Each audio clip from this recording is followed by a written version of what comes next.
As a culture, we highly value our options. If you're graduating from high school, graduating from college, or you're in some sort of transitional season of life, one of the things that's oftentimes said, like, keep your options open, man. Keep it all on the table, like, don't decide. Like, keep all the doors, like, keep your options open. Which from a worldly perspective may work, okay. But then we take some of that and we translate that to the Christian life. And frankly, too many Christians live in a way where God's will and his directive for you is just one of the options. Like I'll listen to what the world's saying about financial advice. I'll maybe consider some of the biblical principles, and then I'll just make my decision. I'm just gonna go the best way. And so some days we decide for God, and some days we don't.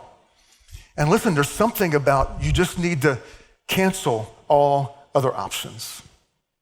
In our culture, we have what's called FOMO, fear of missing out. It's actually a social disorder, if you can believe that, where people are afraid if they commit to one party on Friday night, they may miss out on a better party. And so they wait till that last moment, keeping all of their options open before they decide. There's actually a book written called The Paradox of Choice, that it's a psychological evaluation in which they say that you would think that autonomy and freedom and having all these choices would actually make our culture happier. It's actually made our culture more anxious. It's actually increased anxiety because we never know if we're making quite the right choice. And so we think that autonomy is your right to make every decision that you want to make just based upon what you want.